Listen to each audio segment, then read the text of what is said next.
Welcome back, everyone, to our deep dive into yesterday's baseball action. We've got sources here on two pretty significant games. That's right. And our goal really is to dig past just the scores. What do these wins, these losses actually mean for the teams, especially, with the playoffs getting closer? Exactly. There's always more to the story than the final score. Okay, so let's kick things off with that interleague game out west. T-Mobile Park. Mm-hmm. The New York Mets heading into Seattle and grabbing a win against the Mariners, 7-3. Pretty solid road victory. Yeah, and what really jumped out at me looking at this was how the Mets started. Right away, top of the first, they managed a single, then a double, and a sac fly. Yeah. Just like that, they're on the board, on the road. That sets a real tone. It does. But Seattle, they didn't just roll over, did they? Bottom of the second, boom, solo shot. Right. Tied it up quick. You thought, okay, here we go. Maybe Seattle grabs that momentum back at home. But nope. Mets answer right back in the third. How'd that happen again? A walk? Yeah. A leadoff walk, then a double.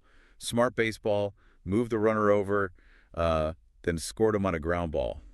Efficient. No panic after the homer. Okay, so then things quieted down a bit. Pitching took over for a few innings. For a bit, yeah. Middle innings, kind of a duel. But then the Mets broke through again. Sixth inning. How'd they score that time? Wasn't clean, was it? No, it started with an error, actually, then a single, and they pulled off a nice hit and run. Smart play, manufactured a run. Okay, so the Mets are chipping away, building a lead, but then the Mariners fight back again, bottom of the seventh. This must have gotten the crowd going. Oh, yeah. Double, single, another double, just like that. It's tied up again. The place probably erupted. You're thinking, okay, now Seattle has the momentum heading late. Right. And that's what makes the top of the eighth so huge. The Mets didn't just buckle. They punched right back hard. They really did.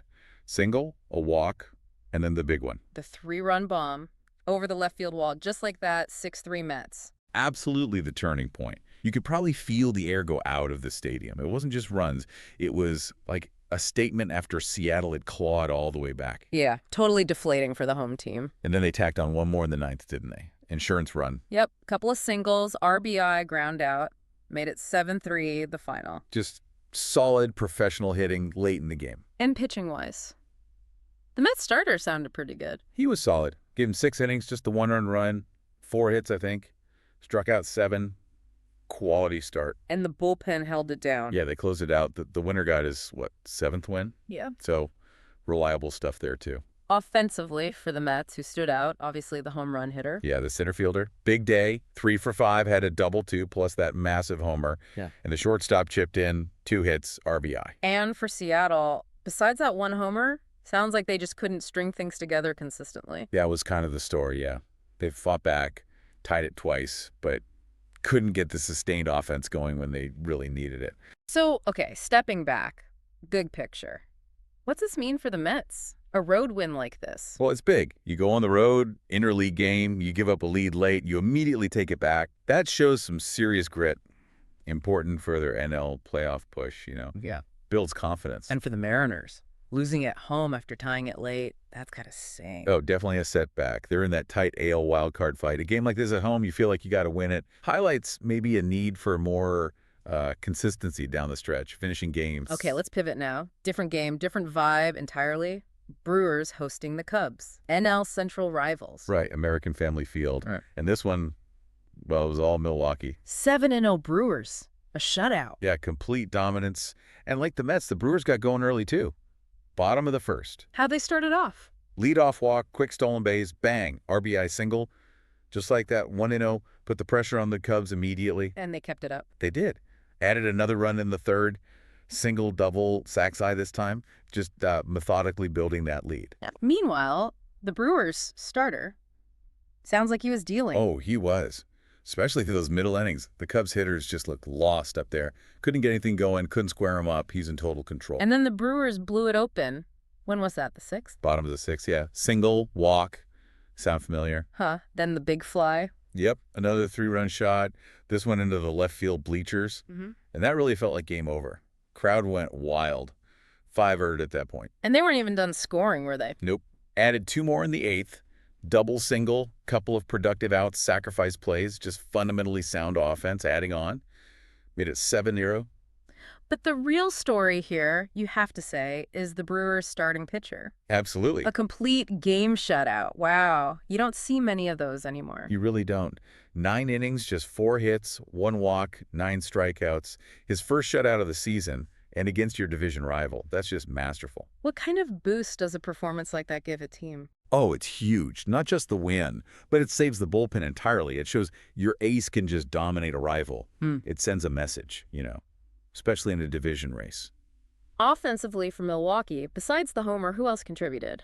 Well, the center fielder had the big 3-run shot, obviously. The first baseman had a couple of hits and an RBI, too. Good contributions up and down. And the Cubs, just nothing doing. Pretty much a day to forget for them. Well, couldn't generate any offense, couldn't cash in the very few chances they got. Their starter obviously struggled and took the loss. Just comprehensively beaten. So, connecting this result to the playoff picture, big win for the Brewers in the NL Central, clearly. Massive. Beating a division rival like that with that kind of dominant pitching performance, that can really swing momentum in the division race, puts the pressure right back on Chicago.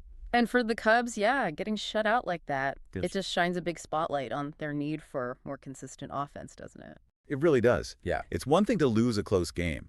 It's another to get completely shut down like that by a division leader. They've got some questions to answer offensively. So when you put these two games side by side, Yeah. pretty stark contrast, huh? Totally different stories. You got the Mets showing that road resilience, that offensive punch when needed, winning a back-and-forth game. And then you have the Brewers just putting on a clinic, especially on the mound, and dominating a rival at home. And the flip side, you have the Mariners unable to hold serve at home after fighting back. Right, needing that consistency. And the Cubs just getting completely stifled offensively. Exactly. So it makes you think, how do these specific results ripple outwards? Yeah, what are the implications? Well, the Mets win definitely helps their NL wildcard standing, shows they can win tough games. The Mariners, they need to bounce back quickly in that AL race. And the Brewers. Yeah, That win feels like more than just one game in the standings for the NL Central. I think so too. It's a statement. Could be a real momentum shifter in that division. Puts the Cubs on notice. It really highlights how every single game matters so much now, doesn't it? Teams jockeying for position, trying to build momentum, or stop the bleeding. Absolutely. And you see different ways teams win or lose.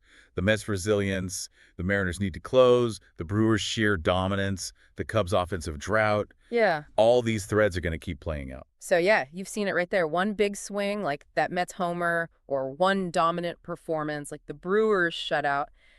These moments can really define where a team goes from here. Affects confidence, strategy, everything. Right. And looking at the bigger picture, it's not just about the W or the L, is it? It's about seeing how these teams handle pressure, how they respond to getting punched in the mouth, basically, how they adapt as things get tighter and tighter. So for everyone listening, what really jumps out to you when you hear about these two games, as we're barreling towards October, what do you think ends up being the most important factor for teams like these? Is it the clutch hitting, the lockdown pitching, or maybe just that mental toughness to handle the pressure cooker